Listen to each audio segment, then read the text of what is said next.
বহু সংখ্যক মানুষদের ব্যাপারে বলা হয়েছে তাদের জন্য আল্লাহর ফেরেশতারা কি করেন? দোয়া করেন, আল্লাহর রহমত যেন নাজিল হয় সেই দোয়া করতে থাকেন। এদের ভিতরে এক নম্বর হলেন ওই ব্যক্তি যে ব্যক্তি রাত্রে পবিত্র অবস্থায় ঘুমায়, ওযু করে ঘুমান। এই ব্যক্তির জন্য আল্লাহর ফেরেশতারা দোয়া করেন, আল্লাহুম্মা গফির লি আবদিক, আল্লাহ আপনার এই বান্দাকে আপনি মাফ করে দেন। কার জন্য? যে ব্যক্তি রাতে পবিত্রতা অর্জন করে ঘুমান বা শোয়ার সময় পবিত্রতা অর্জন করেন। নাম্বার 2, যে ব্যক্তি সালাতের জন্য অপেক্ষা করেন, সালাতের জন্য অপেক্ষা করেন, এই ব্যক্তির জন্য আল্লাহর ফেরেশতাগণ দোয়া করেন, আল্লাহুম্মা গফির লাহু আল্লাহুম্মা আরহামহু, আল্লাহ আপনার এই বান্দাকে আপনি ক্ষমা করুন এবং তার প্রতি আপনি রহম করুন। দুইটাই দোয়া করা হয় যারা সালাতের জন্য বসে বসে অপেক্ষা করেন। নাম্বার 3, যারা প্রথম কাতারে থাকেন সালাতের, এদের জন্য আল্লাহর ফেরেশতাগণ নেক দোয়া করেন, রহমতের দোয়া করেন। নাম্বার 4, যারা ইমামের ডান পাশে থাকেন সফে, এদের জন্য আল্লাহর ফেরেশতাগণ দোয়া করেন নেক দোয়া।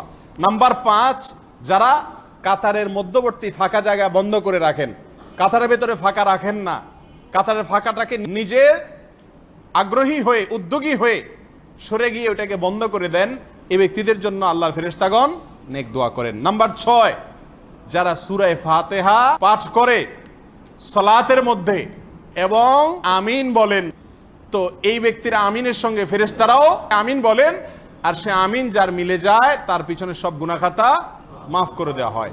ফেরেশতা আমিন বলার অর্থ কি?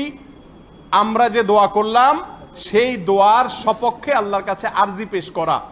আমরা বলি ইহদিনাস সিরাতাল মুস্তাকিম, আল্লাহ সঠিক পথ দেখায় দেন।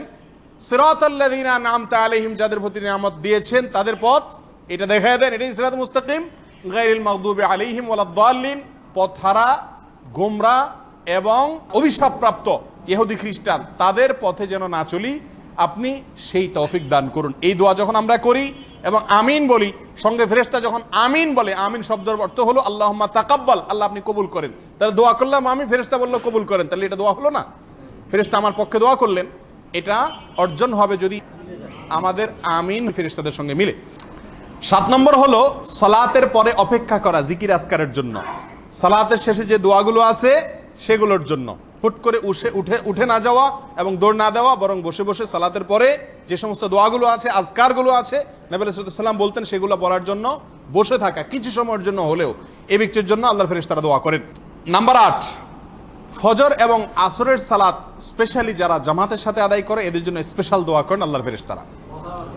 নাম্বার 9, যে ব্যক্তি কোনো মুসলমান ভাইয়ের অগোচরে তার জন্য দোয়া করে, তাহলে ফেরেশতাদের দোয়া পাওয়ার জন্য একটা অন্যতম উপায় হলো আপনার যে কোনো ভাইয়ের অগোচরে তার জন্য আপনি নেক দোয়া করুন, তাহলে ফেরেশতা আপনার জন্য ওই জিনিসটা আল্লাহর কাছ থেকে চেয়ে দিবে।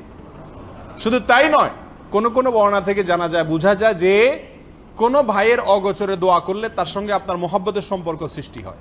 যদি কারোর সঙ্গে মানে আন্তরিকতার ঘাটতি থাকে, তাহলে আপনি তার অগোচরে আল্লাহর কাছে তার জন্য দোয়া করেন, দেখবেন আল্লাহ সুবহানাহু ওয়া তাআলা আপনার প্রতি তার ভালোবাসা সৃষ্টি করে দিবেন। নাম্বার 10, আল্লাহর রাস্তায় যারা খরচ করেন, ব্যয় করেন, সাদকা করেন, দান করেন, এই ব্যক্তিদের জন্য আল্লাহর ফেরেশতারা কি করেন? দোয়া করেন। ফেরেশতারা বলেন আল্লাহুম্মা আতি মুনফিকান খালাফা, আল্লাহ যে ব্যক্তি আপনার রাহে দান করলো, আপনাকে খুশি করার জন্য দান করলো, এই ব্যক্তিকে এই দানের বিপরীতে আপনি অনেক কল্যাণ দিয়েন, এরা দানের বিপরীতে তাকে বিনিময় দিয়েন। এই দোয়া করেন কারা? ফেরেশতারা। তাহলে দান সদকা যখন করা হয় তখনও আল্লাহর ফেরেশতারা নেক দোয়া করতে থাকেন যদি দানটা আল্লাহর জন্য হয়ে থাকে। 11 নম্বর হলেন যারা সাহারি খায় রোজা রাখার জন্য, সিয়ামের জন্য, এই সাহারি খাওয়ার ব্যক্তিদের জন্য আল্লাহ তাআলার ফেরেশতাগণ দোয়া করে থাকেন। 12 নম্বর হলেন যারা অসুস্থ ব্যক্তিদেরকে দেখতে যান, সেবা করতে যান, এদের জন্য আল্লাহর ফেরেশতারা নেক দোয়া করেন। আর 13 নম্বর হলেন আল্লাহর আরশ বহনকারী ফেরেশতারা সকল ইমানদার এবং সকল নেকামলকারী বান্দাদের জন্য সবসময় দোয়া করেন। সূরা গাফিরের 7 থেকে 9 নম্বর আয়াত সেটাই বলছে। আল্লাহ সুবহানাহু ওয়া তাআলা আমাদের সকলকে ফেরেশতাদের দোয়া বেশি থেকে বেশি লাভ করার তৌফিক দান করুন, ফেরেশতাদের লানত এবং বদদোয়া থেকে বেঁচে থাকার তৌফিক দান করুন। জাযাকুমুল্লাহু খায়রা ওয়া আখিরু দাওয়ানা আলহামদুলিল্লাহি রাব্বিল আলামিন।